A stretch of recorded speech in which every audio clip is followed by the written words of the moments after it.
वालेकुम जी। आज हम लोग पेपर करेंगे मॉडल पेपर नंबर 13 जो हमारा बनेगा थर्ड पेपर। इसमें जो ये पेपर है ये इंस्पेक्टर लीगल का है, पुलिस डिपार्टमेंट का। और इन पेपर्स की ख़ास बात ये है कि इसमें जो है सिर्फ 2 सब्जेक्ट्स के क्वेश्चंस हैं, मतलब पाक स्टडीज़ और इस्लामियात के। ठीक है, चलें शुरू करते हैं इसे। सबसे पहले तो हमारे पास जो क्वेश्चन है वो है कि साहिबज़ादा अब्दुल क़य्यूम जिनका जो वो एज थी 1863 से 1973 के दरमियान थे, वो had rendered great services for the educational uplift of the Muslims of.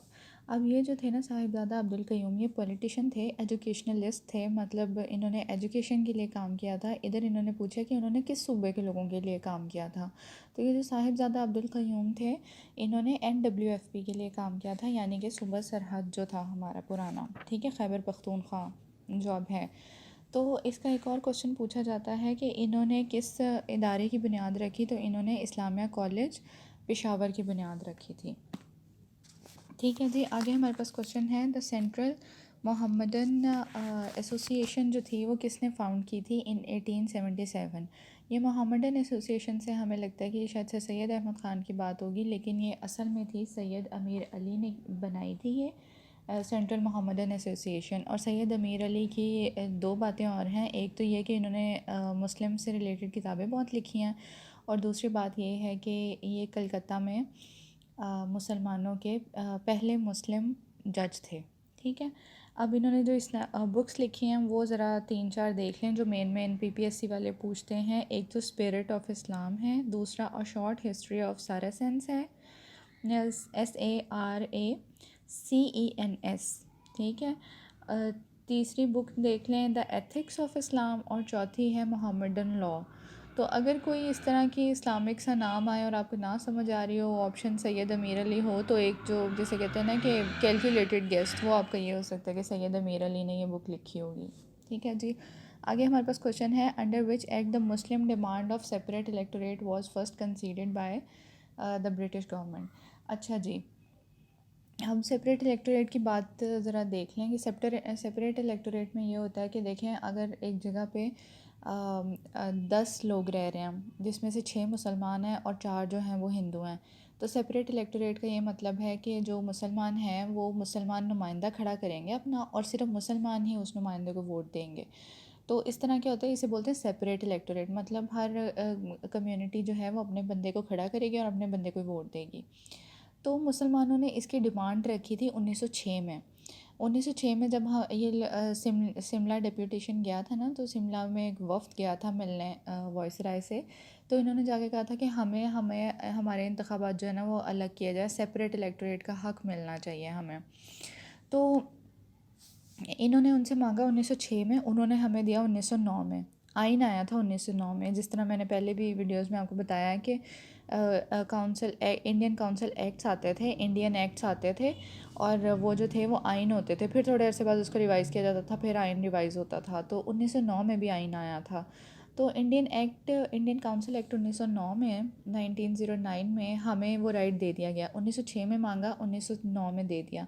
इसके बाद एक क्वेश्चन आता है कि हमारे सेपरेट इलेक्टोरेट को, मतलब हिंदू बहुत ज़्यादा मुखालफत कर रहे थे इसकी, तो हिंदुओं ने कब हमारे सेपरेट इलेक्टोरेट को माना। उनके मानने या ना मानने से कुछ होना नहीं था, लेकिन फिर भी उन्होंने अपना कंसेंट हमें दिया था 1916 में लखनऊ पैक्ट में। लखनऊ पैक्ट की यही एक इम्पॉर्टेंट बात है कि वो जो थे हिंदुओं ने कहा था कि ठीक है, आप लोग सेपरेट इलेक्टोरेट का हक़ आपको मिलना चाहिए। ठीक है जी, तो ये ना लखनऊ पैक्ट की एक ख़ास बात है, उस पर MCQ आता है, तो इसको कंफ्यूज नहीं करना आपने। हमने मांगे 1906 में सेपरेट इलेक्टोरेट, ब्रिटिशर्स ने हमें दिया 1909 में, और 1916 में सिर्फ हिंदुओं ने ये बात मान ली कि ठीक है जी आपको मिलने चाहिए। ठीक है, आगे हमारे पास क्वेश्चन है, फोर्थ वन है the constitution of the all India Muslim league was drafted by the committee in 1907 headed by.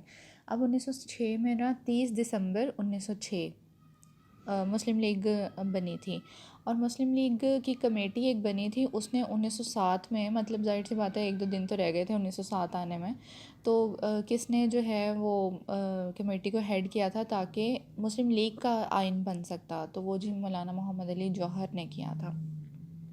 ठीक है जी, आगे हमारे पास क्वेश्चन है which of the following amendments were proposed by कायदे आज़म, फिफ्थ क्वेश्चन है, which of the following amendments were proposed by कायदे आज़म in the Nehru report 1928 to make it acceptable to the Indian Muslims। अच्छा जी, अब ये इस पे भी मैं काफ़ी दफ़ा कह चुकी हूँ कि जो साइमन कमीशन था वो 7 लोगों पे मुश्तमिल था और वो आया था 1927 में। ठीक है, 1928 में ना उन्होंने फिर 1927 में आए कांग्रेस ने और मुस्लिम लीग ने बहुत एहतजाज किया कि ये क्या भाई, अंग्रेज़ उठ के आ गए हैं, मुल्क हमारा है, आइन हमारा है और ये अब अंग्रेज़ डिसाइड करेंगे, क्योंकि उन्होंने अमेंडमेंट करनी थी। ठीक है, ये 1919 का एक्ट तब तक आ चुका था और फिर उन्होंने एक और एक्ट लाना था। तो इस 1919 के एक्ट को चेंज कैसे किया जाए, उसके लिए साइमन कमीशन आया था 1927 में। 7 लोग थे उसमें। उन्होंने फिर कहा जी भाई तुम लोग बहुत शौक़े हो, तो तुम लोग इस तरह करो, अपनी कोई ना सारे मतलब इंडियंस मिल के ना हमें कुछ दो। तो इंडियंस ने क्या किया जी, इंडियंस में ज़ाहिर सी बात है हिंदुओं की मेजॉरिटी थी, कांग्रेस की मेजॉरिटी थी। तो ये जो नेहरू साहब थे ना, ये 1928 में एक रिपोर्ट ले आए।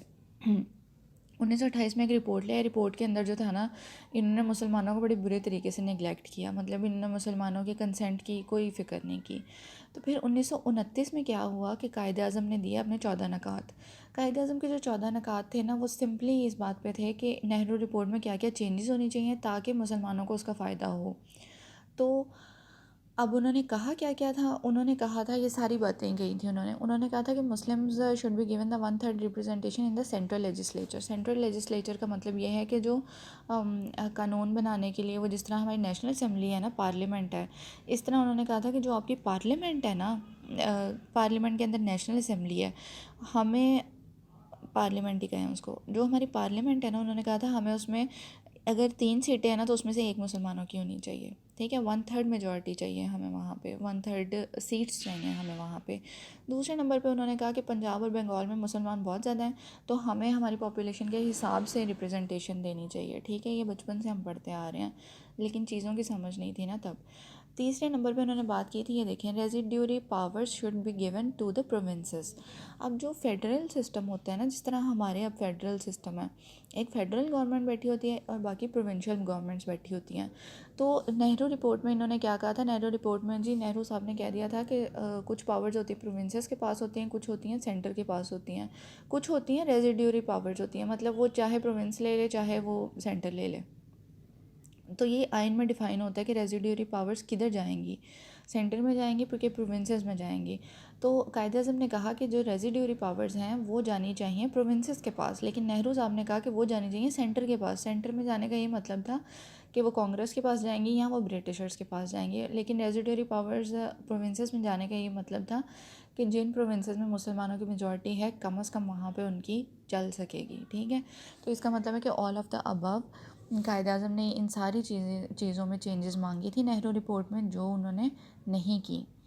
ठीक है, अच्छा जी, आगे हमारे पास 6th क्वेश्चन है, Maulana Mohammad Ali Jauhar has started publishing his famous English newspaper Comrade in 1911 from Calcutta. C से कॉमरेड, सी से कलकत्ता। ठीक है, 1911 में कौन थे, मौलाना मोहम्मद अली जौहर। अब ये जो कॉमरेड होता है ना, कॉमरेड का मतलब होता है दोस्त। अब एक और बात याद कर लें कि 1911 में इन्होंने निकाला कॉमरेड, और 1913 में इन्होंने एक और न्यूज़पेपर निकाला, उसका नाम था हमदर्द। कॉमरेड होता है दोस्त, दोस्त और हमदर्द से याद कर लें, वो मौलाना मोहम्मद अली जौहर की 2 अखबारें थी। कॉमरेड इंग्लिश में था, हमदर्द जो था वो उर्दू में था। ठीक है जी, हमदर्द आया था 1913 में, और जहाँ तक मुझे याद है 1914 में इनके दोनों अखबार बंद हो गए थे। अच्छा जी, ब्रिटिशर्स ने करवा दिए थे। ओके जी, what was the significances of 21st annual session of the all India Muslim League. Okay जी,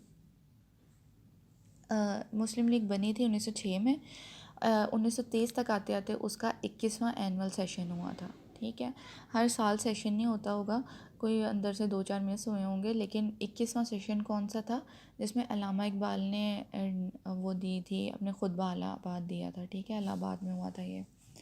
और जो 1940 में हुआ था करारदाद मकासद वाला, वो 27th एनुअल सेशन था। ठीक है, आगे हमारे पास क्वेश्चन है, which of the following leaders helped Quaid-e Azam in the preparation of his 14 points in 1929। ये देखा, 1927 में साइमन कमीशन आया था, साइमन कमीशन के बाद नेहरू रिपोर्ट आई 1928 में, 1928 के बाद 1929 में उस नेहरू रिपोर्ट के जवाब में कायदे आज़म ने 14 पॉइंट्स दिए थे। तो जी मौलाना मोहम्मद अली जौहर वो आदमी थे जिन्होंने कायद-ए-आज़म को प्रिपेयर करने में मदद की थी 14 पॉइंट्स, ठीक है। Under Gandhi Irwin pact 15 March 1931 it was decided that, अच्छा जी, ये जो 1930 का टाइम था ना, 1930 1931, इस टाइम पे ना वो चल रही थी, उन्होंने ना कोई नमक बंद कर दिया था इनका ना, मतलब नमक का कोई फड्डा चल रहा था इंडिया में ना। नमक जो होता है बहुत, वैसे तो कमोडिटी है, हमारे लिए कमोडिटी है, लेकिन नमक जो है बहुत इंपॉर्टेंट है इंसान की हेल्थ के लिए भी और वैसे भी, तो नमक पे बड़ा रौला पड़ा हुआ था। तो इन्होंने क्या किया जी, वो जो गांधी साहब थे ना, उन्होंने वो सत्याग्रह मूवमेंट, मतलब सिविल डिसोबीडियंस की मूवमेंट ना, सिविल नाफरमानी की उन्होंने मुहिम चला दी थी।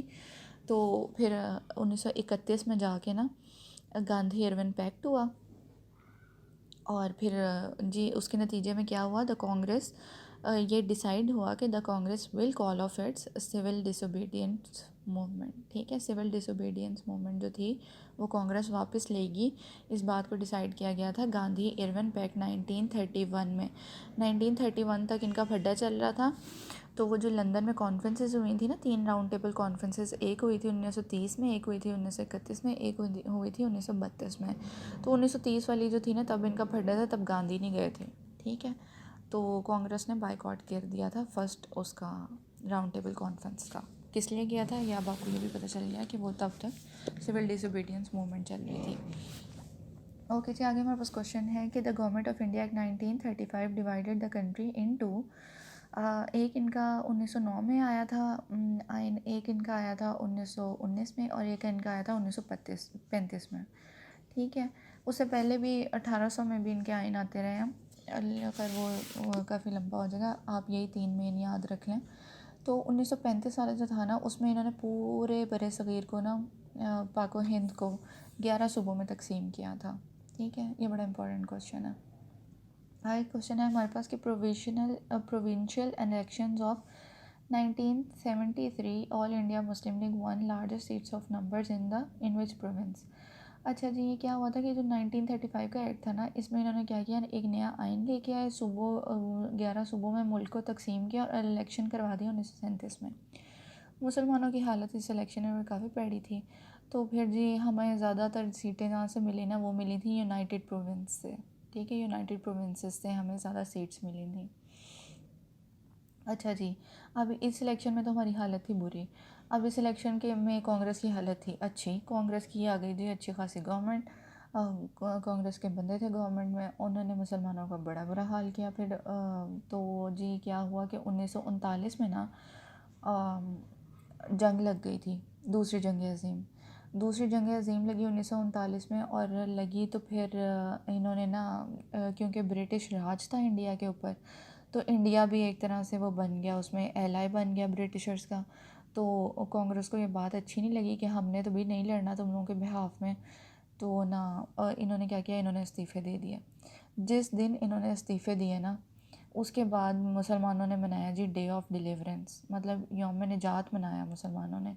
तो ये क्वेश्चन है, the Indian Muslim observe day of deliverance after the resignation of Congress ministries on 22 दिसंबर 1939। तो ये वो दिन था जब इन्होंने ना यौम निजात मनाया। 1937 में इलेक्शन हुआ, इनकी आई गवर्नमेंट कांग्रेस की। 1939 में उन्होंने आप रेजिग्नेशन दे दिया था ब्रिटिशर्स के उसमें, क्या कहते हैं, एहतजाज में, ठीक है जी। चौधरी रहमत Ali first use the word Pakistan in the pamphlet now और नेवर इन 1933 जी, ठीक है। वीडियो बहुत लंबी हो रही है, मैं इसको जल्दी जल्दी गुजारती हूँ। Ended Quaid-e-Azam utter that Hindu India and Muslim India parted and parted for ever. अच्छा जी, ये कायद-ए-आज़म ने कहा था। कायद-ए-आज़म बहुत पुरुम्मीद थे कि मुसलमान और हिंदू साथ रह सकते हैं, जब तक उन्होंने नेहरू रिपोर्ट पे मुसलमानों के वो नहीं रिजेक्ट कर दिए पॉइंट्स, ठीक है। मतलब 14 नुकात जब इन्होंने रिजेक्ट कर दिए ना नेहरू रिपोर्ट पे, तो फिर तब इन्होंने कायद-ए-आज़म ने ये कहा था, when Congress rejected his proposed modifications in the Nehru report 1928। तो उनकी प्रपोज्ड मॉडिफिकेशन क्या थी, वो उनके 14 नुकात ही थे। By Satyagraha Gandhi appealed for, ये भी मैंने आपको बताया कि सत्याग्रह मूवमेंट जो थी वो गांधी ने क्या किया था, सिविल डिसोबीडियंस किया था, ठीक है। और ये जो बायकॉटिंग इंग्लिश और फॉरेन गुड्स है ना, ये इन्होंने किया था स्वदेशी मूवमेंट। वो इन्होंने चलाई थी जब इन्होंने बंगाल को के दो हिस्से किए थे ना, 1906 में, 1905 में पार्टीशन ऑफ बंगाल हुई थी, तो ये तब का है। अच्छा जी, नेक्स्ट क्वेश्चन है हमारे पास कि लाहौर रेजोल्यूशन जो है of 23 March 1940 was seconded from Sindh province by. अच्छा जी, अभी जो लाहौर रेजोल्यूशन है ना, मतलब जैसे करारदाद पाकिस्तान भी कहा जाता है, करारदाद लाहौर भी कहा जाता है। तो इसके इस पे मैंने एक वीडियो अलग से बना के डाली हुई, क्योंकि इसके क्वेश्चंस काफ़ी आते रहते हैं। तो उसी में से एक क्वेश्चन ये है कि सूबा सिंध की तरफ से किसने इसको रिप्रेजेंट किया था। सूबा सिंध को किसने रिप्रेजेंट किया था लाहौर रेजोल्यूशन के टाइम पे, तो वो क्या था जी, अब्दुल हारून साहब ने। ठीक है, अब्दुल्ला हारून साहब ने, सॉरी।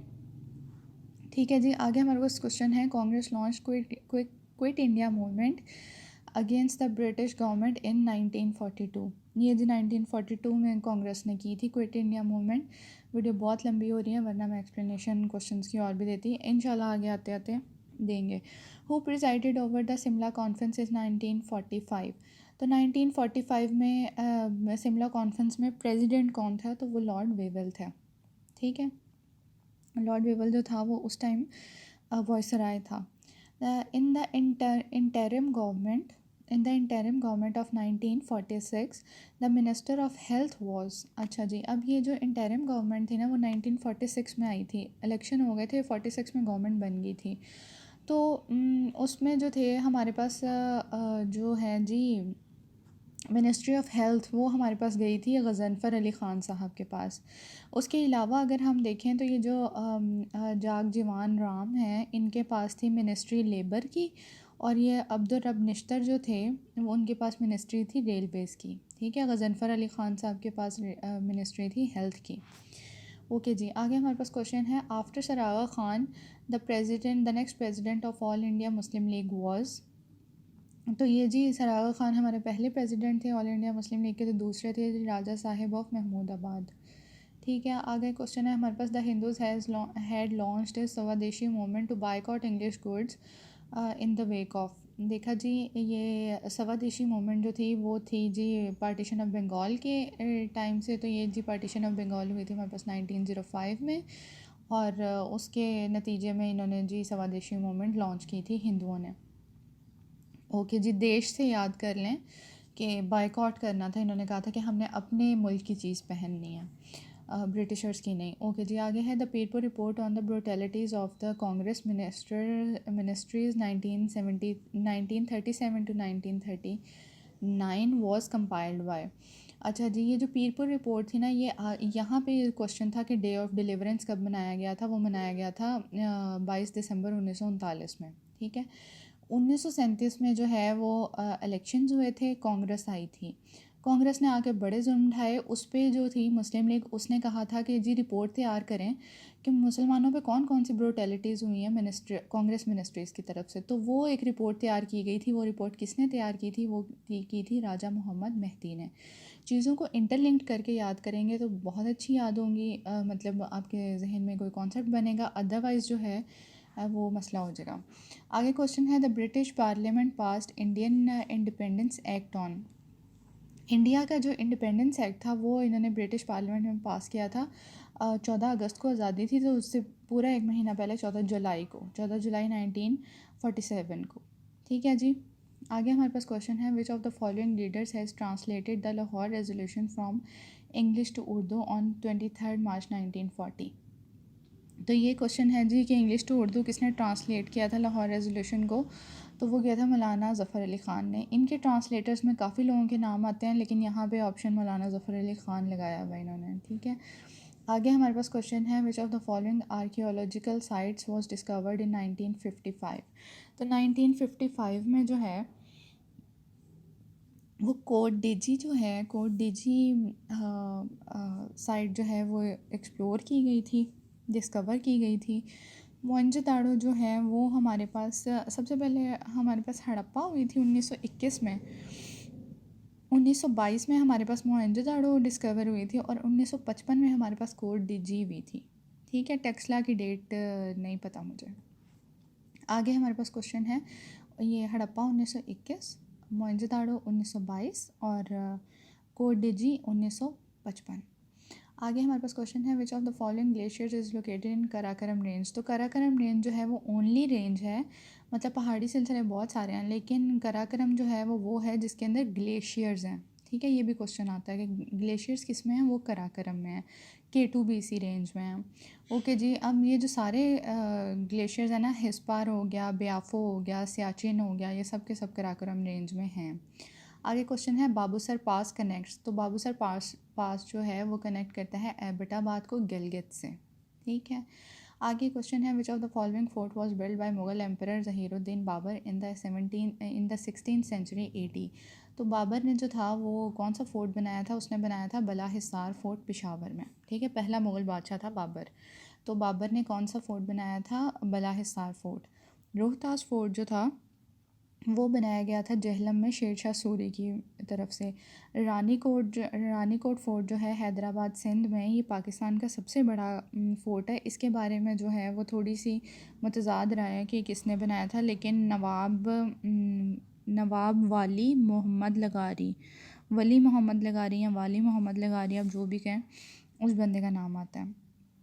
ठीक है, और अटक फ़ोर्ट जो है वो तो फिर आपको पता ही होगा कि अटक फ़ोर्ट अकबर ने बनवाया था, वो जो अकबर नहीं था, अकबर द ग्रेट, उसने। ओके जी, आगे क्वेश्चन है, which of the following districts of Balochistan contains huge deposits of copper.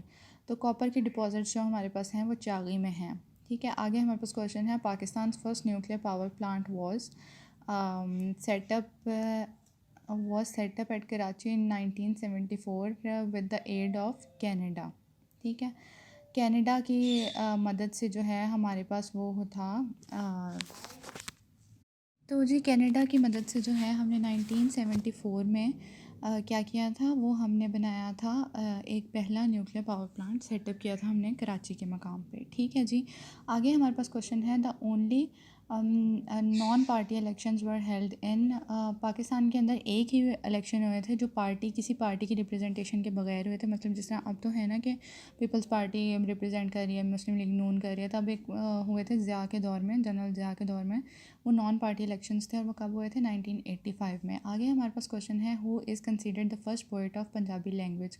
तो ये जो बाबा फ़रीद गंज शकर है ना, उन्हें कहा जाता है पहला पोइट।